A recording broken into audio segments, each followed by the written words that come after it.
The reason why I am so passionate about dyslexia is because of being a dyslexic person myself. I feel like I really understand that we have a responsibility to change the narrative around what we are delivering to young people in the class. For years, Princess Beatrice has lived her life under the royal spotlight, graceful, dignified, and always careful to uphold the image of the British monarchy. As the beloved daughter of Prince Andrew and Sarah Ferguson, she grew up surrounded by opulence, protocol, and the unrelenting scrutiny of the public eye. Yet beneath her polished smile and royal posture, there has always been something deeper, a quiet struggle, a question that haunted her for years. Now, shocking new revelations have turned her world upside down. A DNA report, one that was never meant to be seen by the public, has surfaced, and its findings have left Beatrice in tears, questioning everything she believed about her identity, her family, and her place within the royal bloodline. Sources close to the palace claim the results have sent shockwaves through the monarchy, threatening to expose secrets that have been buried for decades. For Beatrice, the truth is not just a scandal, it's a personal tragedy that cuts to the heart of who she really is. Those who have seen her in recent weeks describe her as devastated, fragile, and lost, trying to reconcile the life she's always known with the truth she never saw coming. What could the test have revealed that was so heartbreaking? And how is the royal family responding to the whispers that could shatter their carefully protected legacy? Today, we uncover the shocking truth about Princess Beatrice's hidden DNA test, and the mystery of who her real father from the outside. Princess Beatrice's life has always seemed like a fairy tale. The red carpets, royal events, designer gowns, and the ever-watchful gaze of the British public. As the eldest daughter of Prince Andrew and Sarah Ferguson, she was born into privilege and duty. Yet even as a child, there were whispers, quiet, unsettling rumors that followed her like a shadow. It began decades ago, in the late 1980s, when the royal family faced an endless barrage of scandals. Prince Andrew, the Queen's beloved son, was serving in the Royal Navy, while Sarah Ferguson, Fergie, as the press called her, was struggling under the crushing weight of royal expectations. Their marriage, though glamorous on the surface, was crumbling behind closed doors. And when the tabloids caught wind of Sarah's alleged closeness with other men, the speculation spread like wildfire. At first, the whispers were brushed off as gossip, the kind of rumor that surrounded nearly every royal figure. But when Beatrice was born in August 1988, conspiracy theories began circulating about her paternity. A few reckless tabloids dared to suggest that her father might not be Prince Andrew at all, but someone much closer to Fergie's inner circle. The palace, of course, denied it outright, calling the rumors insulting and absurd. For years, those stories faded in and out of public attention, dismissed as the cruel fantasies of a gossip-hungry media. But to those who knew Beatrice, the speculation left a lingering scar. She grew up aware of the whispers, even if no one ever addressed them directly. And while she adored her parents, there was always a faint question mark, one she dared not speak aloud. As Beatrice matured, her resemblance to her mother became striking. While her features bore less similarity to Andrew than the public expected, comparisons became cruel jokes online, and even within elite circles, people quietly wondered if there was more truth to the old rumors than the palace would ever admit. Still, Beatrice carried herself with dignity, never addressing the matter publicly. She focused on her education, her charity work, and her quiet, introverted life outside the royal chaos. But inside, she struggled with doubt. Who wouldn't after decades of whispers? Then everything changed. In recent years, as DNA testing technology became more accessible, a member of the extended royal circle, reportedly without Beatrice's knowledge, initiated a private ancestry test. It was meant to confirm lineage and silence decades of speculation once and for all. But the results, according to palace insiders, didn't match what anyone expected. When Beatrice was finally informed, sources claim she was completely shattered. The test reportedly revealed inconsistencies that raised questions about her biological connection to her father. What was meant to be a formality became a revelation that would shake her entire sense of identity. In private, she broke down, confiding in close friends that she felt her entire life had been built on a lie. For someone raised in a family where bloodlines define everything, from status to future, this discovery wasn't just shocking. It was devastating. The palace immediately moved to suppress the story. Lawyers were involved, communications teams scrambled, and family members were urged to remain silent. But those closest to Beatrice said her emotions were impossible to hide. She was in tears for days, one insider revealed. She didn't want to believe it. She couldn't. But deep down, she knew that if the results were real, her entire world would never be the same. And in the quiet halls of Buckingham Palace, one question echoed louder than ever. If Prince Andrew isn't Beatrice's real father, then who is? Might be. As the results of the DNA test quietly spread through the palace corridors, chaos began to unfold behind the scenes. What was meant to stay confidential was now a ticking time bomb. The royal family, already battered by years of scandal and scrutiny, faced a revelation that could challenge the very foundation of its image. Princess Beatrice was heartbroken, and the palace was terrified. In the midst of this storm, one name resurfaced. The man long rumored to have shared a close and questionable friendship with Sarah Ferguson during the late 1980s. For years, he had remained on the fringes of royal gossip columns, appearing in old photographs beside the Duchess, often smiling in ways that fueled the tabloid's imagination. Some dismissed it as harmless friendship, others called it emotional infidelity. But now, with DNA results hinting at inconsistencies, old whispers began to sound more like buried truths. According to insiders, Sarah Ferguson's relationship with this man had been complicated. He was not a royal, but he moved in their circles. Charming, well-connected, and attentive at a time when Fergie felt increasingly isolated within the monarchy. Their friendship reportedly deepened during Andrew's long absences at sea, and although both denied any wrongdoing, their closeness did not go unnoticed by royal aides. When Beatrice was born in 1988, some noticed the timing. Rumors exploded, but Buckingham Palace swiftly silenced them. The royal press office went into overdrive, issuing statements, discrediting journalists, and burying any article that dared question Beatrice's lineage. For years, the issue was treated as untouchable, until now. The DNA report, as whispered by a source close to the investigation, allegedly contained markers that did not align perfectly with the Duke of York's genetic profile. It was not a definitive declaration, but enough to raise suspicion. The revelation reportedly left Beatrice in shock. For her, this was not a tabloid rumor anymore. It was science, cold, undeniable, and deeply personal. When she confronted her mother, sources claim it was one of the most emotional moments of her life. The Duchess reportedly broke down, admitting that her marriage had been strained and lonely during that period, but insisting that she had never betrayed Andrew, in heart or in body. Yet Beatrice couldn't stop crying.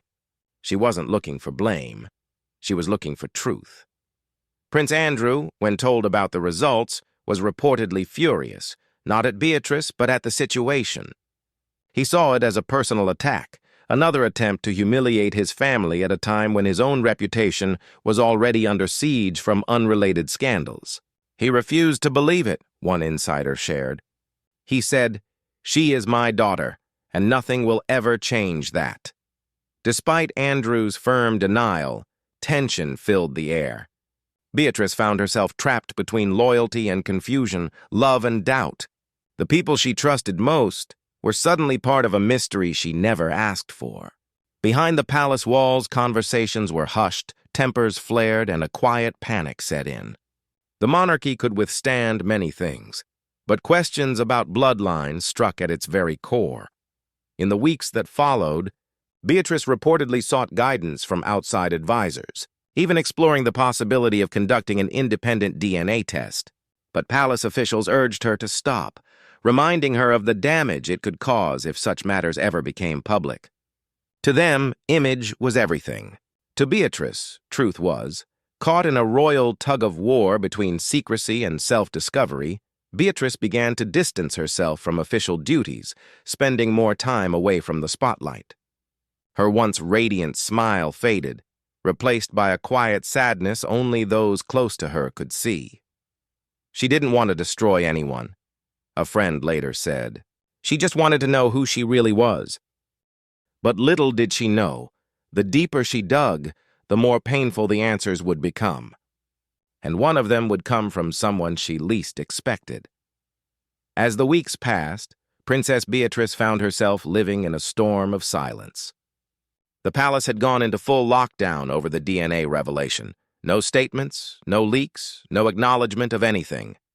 To the outside world, it was business as usual. But inside Buckingham Palace, the atmosphere was tense, almost unbearable. Beatrice had stopped sleeping properly. The image of that DNA report haunted her every night. The unexplained discrepancies, the unanswered questions, and the quiet voices that refused to fade from her mind. She wanted to believe it was all a mistake.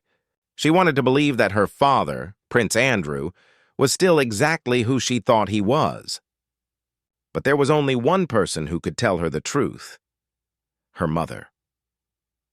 According to palace insiders, Beatrice arranged to meet Sarah Ferguson privately at Royal Lodge, away from cameras and advisors.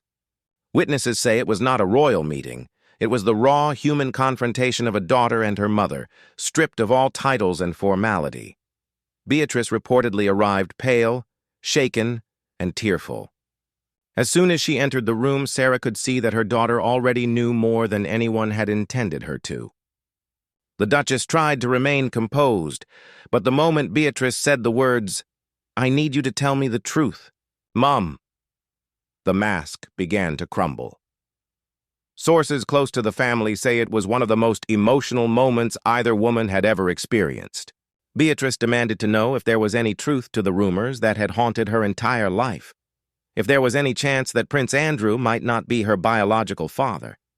Sarah reportedly broke down, holding her daughter's hand and insisting that Beatrice was born of love and loyalty. She acknowledged that during her marriage, she had been lonely and vulnerable, but she swore that she had never betrayed Andrew in the way the press had claimed. Yet Beatrice, overwhelmed by confusion and emotion, couldn't stop crying. "Then why does the test say otherwise?" she whispered through tears. Sarah reportedly responded, "Because sometimes science doesn't understand the whole story. You are your father's daughter, and he loves you with every piece of his soul." In another part of the estate, Andrew himself was said to be pacing restlessly, furious at what he saw as a cruel attack on his family's integrity. When Beatrice finally confronted him, he didn't hesitate for a second. He looked her straight in the eye and said, "You are my daughter. No test can ever change that. Blood doesn't make a family. Love does." That moment reportedly broke Beatrice completely. She fell into her father's arms, sobbing uncontrollably. For all the palace's secrets, all the press speculation, all the scientific reports, what she needed most was that reassurance. The man who had raised her, guided her, and protected her all her life wasn't just a father by title. To her, he was her only father, no matter what anyone said. In the following days, the royal household scrambled to contain the situation. Any mention of the DNA rumor was labeled false and defamatory. Confidentiality orders were tightened, and even those who worked in palace communications were kept in the dark. But for Beatrice, the emotional damage had already been done. "She lost something that day," said a family friend. Not her family, not her title, but her innocence. She realized that even in the royal world, truth can be both sacred and dangerous. Though the confrontation brought some peace, it also left an emptiness, a question that would linger forever. Was she holding on to love or living in denial? For the first time in her life, Princess Beatrice understood that being royal meant carrying the burden of secrets, even when those secrets shattered your heart. In the weeks that followed the DNA revelation, Princess Beatrice quietly withdrew from public life. Royal engagements were postponed, appearances canceled, and smiles replaced with silence. To the public, it looked like she was taking a well-earned break. But behind closed doors, Beatrice was trying to rebuild herself from the inside out. The confrontation with her parents had left deep emotional scars. She didn't know what to believe anymore. Science had told her one thing, but love told her another. For a while, she avoided both her parents, needing time to think, to breathe, to make sense of what had happened. She stayed mostly at her home with her husband, Eduardo Mapelli Mozzi, and their young child, finding comfort in family, something that felt real, untainted, and honest. Friends close to her said she spent long nights writing letters she never sent, trying to process years of bottled-up feelings. She felt betrayed but also guilty, one insider revealed. She loved her parents deeply, and part of her hated herself for doubting them. But she also couldn't ignore what the test had revealed. Over time, Beatrice began to see things differently. She realized that her identity wasn't defined by a blood test or a rumor printed decades ago. Her life, her memories, and her love for her family, those were the truths that mattered. Whether or not the science aligned perfectly no longer changed who she was. Slowly, she reached out to her parents again. Sarah, emotional and remorseful, begged her daughter's forgiveness for ever letting the whispers grow into pain. Andrew, still firm in his belief, reminded Beatrice that nothing could ever take away their bond. "You were my little girl the moment I held you," he reportedly told her. "That's all the truth I'll ever need." Those words stayed with her.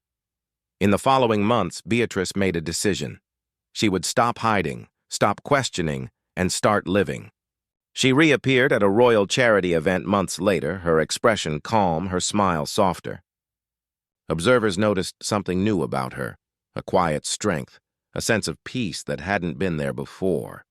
She wasn't pretending anymore. She was simply being herself. While the palace never publicly acknowledged the DNA incident, insiders confirmed that the royal family came together privately in an unspoken agreement. Some truths were better left alone. What mattered most was loyalty, unity, and love, not rumors, not reports, not the opinions of strangers. For Beatrice, the experience had changed everything. She had gone from a woman defined by duty and image to someone who truly understood the meaning of family. "Love isn't measured by DNA," she reportedly told a friend later. "It's measured by who stands by you when your whole world falls apart." Her journey from heartbreak to acceptance became one of quiet redemption. She began supporting mental health charities, advocating for open conversations about identity, self-worth, and truth. Her speeches grew more heartfelt, her confidence stronger.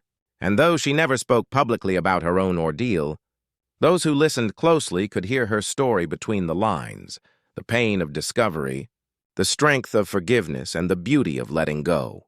Even today, the truth of the DNA test remains locked away, perhaps intentionally, perhaps mercifully. Some royal insiders believe the file will never see the light of day. Others whisper that Beatrice herself asked for it to be destroyed, choosing peace over proof. Whatever the truth may be, one thing is certain. Princess Beatrice emerged from the ordeal not as a victim of scandal, but as a survivor of truth. She had faced the most painful question a child can ask, "Who am I really?"